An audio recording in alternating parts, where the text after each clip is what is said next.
My name's Brian Mulligan. I've held, I think I'm the only executive that has actually ran every traditional vertical in the media space. I've run film, television, no problem, cable, am I missing? I think it's a cable channels, sports. And I was also the CFO of a Fortune 50 company. I was also vice chairman of a money center bank. I worked for a couple of pristine consulting firms, Price Waterhouse and the Boston Consulting Group, also with private equity firms like Cerberus and Brook Knoll. And currently, today, I run my own investment bank. So what I'm going to talk about today, and I'm going to try and gear this a little bit more towards film. I had it more towards all of entertainment, but I think I'll try and focus on film. And what I'm going to do is, how many people, I hope this isn't an embarrassing question, how many people have been to the circus? Okay, and how many many people know what a circus is? Okay, great.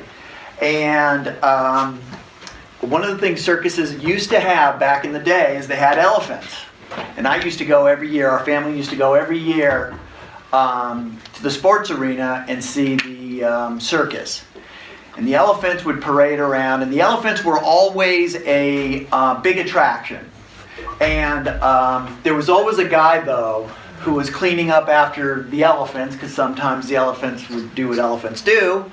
And it was a very distasteful job cleaning the waste up after the elephants, but somebody had to do it. And it was the same guy for about 5 years.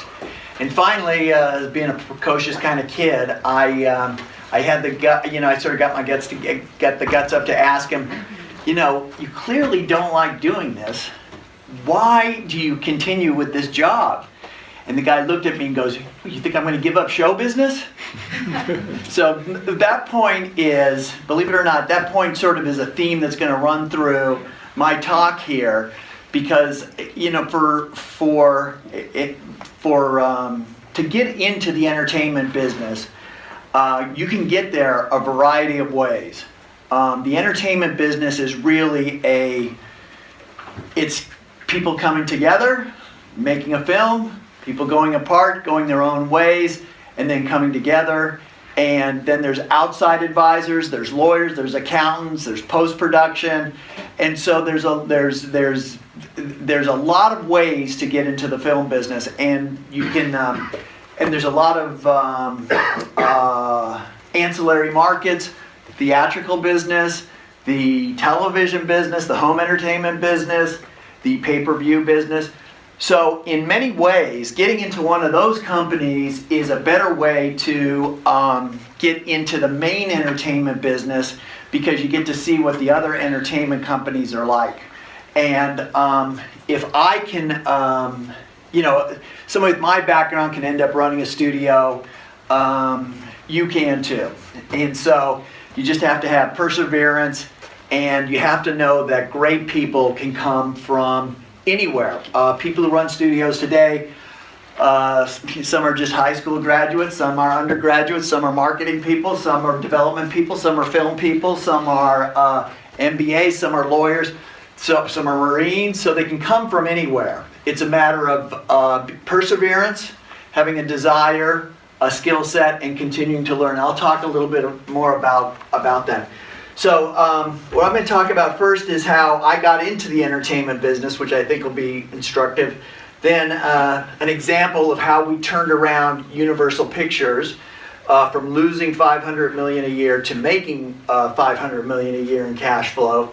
Then that's sort of the operational way to improve a film company. Then we'll talk about strategically what we tried to accomplish when I was at Universal, and then we'll talk about why it's so transaction oriented, and then I'll talk about working with the most important asset that you'll work with, and that's the creative talent, and how to work with the creative talent, and then as you're starting out, how you can be successful in the entertainment industry. So my path into the entertainment industry, I I graduated from a school across town that we don't talk about, and I'm just going to leave it there. It was a fine school for what I wanted to do, which was be in business. And I then went to work for Price Waterhouse, and I lucked out because Price Waterhouse had a consulting, auditing arrangement with 6 of the 7 majors. So I went to work for Price Waterhouse, and I got exposed to 6 of the 7 major entertainment companies. And it's very transactional, so I got involved in a lot of transactions, and it was growing rapidly, the business, and people were being hired away, and I kept getting sort of pushed up. So I got great experience at Price Waterhouse, and I lived the entertainment industry, and I became really an expert in every aspect of the entertainment industry. And one of the blocking and tackling aspects of it. And one of the things I'll say is why was I able to accomplish that and perform well was I really paid attention my undergraduate classes, because even though I had a fair amount of scholarships, I graduated with a crushing amount of debt of $10,000. And back then, to me, $10,000 was all the money in the world, and I was really sweating being able to pay that back. So by being, and all your classes are applicable in some way, all your upper division classes, in some way to what you do in the entertainment industry, and I was able to apply that so that I could hit the ground running. I wasn't sort of, obviously I was learning once I got there, but I was well prepared to learn. So the little piece of advice is to pay attention, because you really are part of the 1% when you look at the world. You're very lucky to be here at UCLA, a great school, got great teachers, great connections. You know, it's one of the top 1, 2, or 3, 1 or 2, right? Schools in the in this area, in the film area. It's one of the great economic schools, and it's one of the great MBA schools, and obviously law schools and MD. So as I was progressing, I wanted to sort of get to the next level, and I applied to go to get my master's in business administration, and I got into some of the Ivies, and I got into some other very high-end schools, but UCLA had the number 2 school in the country in economics and finance back then, and I'm sure it's still way up there. Although the focus has sort of moved a little bit to entrepreneurial, it is still one of the top 2 or 3 schools in that space. And I learned so much. There were so many great teachers here. But I not only learned finance and economics, marketing, law, organizational behavior, how to grow companies. I'm thinking of the classes I took. Every one of those was applicable in some way. I would walk into a marketing meeting on the for when I was running Universal, and I knew things that they didn't even know about how to market things and how to test certain marketing. And that was the level of expertise UCLA gave me, and I'm sure. Here, you've got so many great teachers who know the business. You can really hit the ground running if you focus while you're here. Then I went to work for MCA Inc. MCA Inc. as a controller. MCA Inc. was run by a legendary guy named Lou Wasserman. How many people know who Lou Wasserman is? Okay, I had a 20-plus year relationship with Lou. He's a legendary. An industry legend, and I learned a lot from him on how to focus on details. And the other thing, though, I was able to do with my learnings at UCLA was apply sort of new theories to how to run the business. And so consequently, working with Lou, among others, and when I say I, it's really we, I just want to be clear about that. We were able to look at the business in a different way. We got acquired by a company called MEI, which is a Japanese maker of Philips Electronics. It was a big it was a big company. It was a $50 billion company when $50 billion was a lot of money. And we thought, man, we're ready to rock and roll. We got the entertainment industry, which is booming. We got a big parent company who's going to give us money, and we're going to go to the moon. Well, we tried to buy CBS. We couldn't buy CBS because they wouldn't give us the money. We tried to buy USA Networks. They wouldn't let us do that. Sci-Fi. Well, I'll talk about Sci-Fi Channel a little later. We tried to buy Virgin Records. We couldn't do that. So we kept getting shut out. And then there was a friction between the management at Universal and MEI, and the company ended up being sold to Seagram. And Seagram came in, and they wanted to grow the business. And they wanted, we were sort of, because we were starved for cash, we were sort of 5th or 6th in every category. And Seagram wanted to be the most profitable, largest entertainment software producer in the world. And we ended up accomplishing that goal. So, and I was the only corporate vice president that was able to stay on. I think 50 ended up getting fired. So it's another way of saying, being competent, knowing the business, keeping your nose to the grindstone, you can be rewarded in those situations. I then moved up. I was the CFO of the company at the time. Then I created a corporate development group.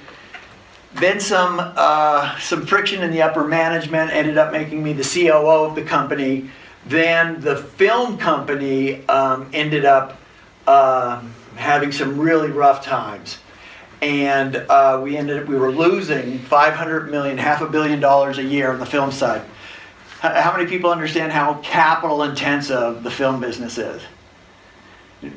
It's very capital intensive. Back then we were making decisions on $100 million films, 12 times a year, and $50 million films the other 12 times of the year. Today it's probably 200 million, although fewer number of films.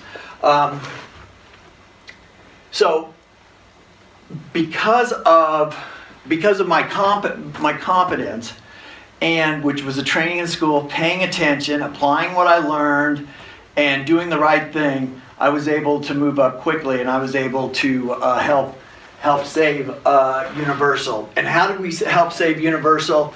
By doing the blocking and tackling and the basics in the industry. One of the things you'll hear in the film world is when I was the guy who always had to be Dr. No, unfortunately. But the industry itself does not defy gravity when it comes to the economics of the film industry. The one thing film people love to do is they love to come in and say, we're different. You're not different. It's a return on investment. It's how much marketing dollars do we put here versus somewhere else. And how do you best finance the film business?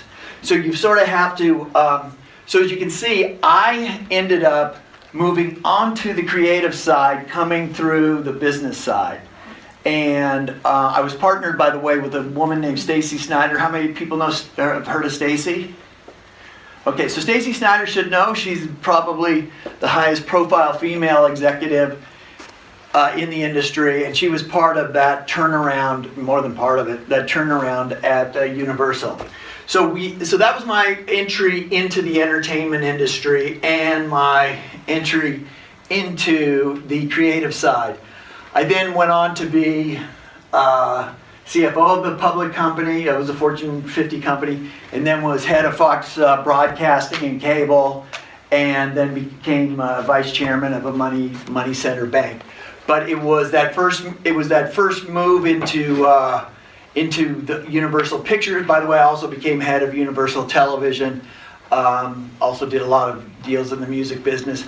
But it was that first move where I applied what I had learned in school to the film business that sort of put me on a very fast trajectory. And I'll talk a little bit more about that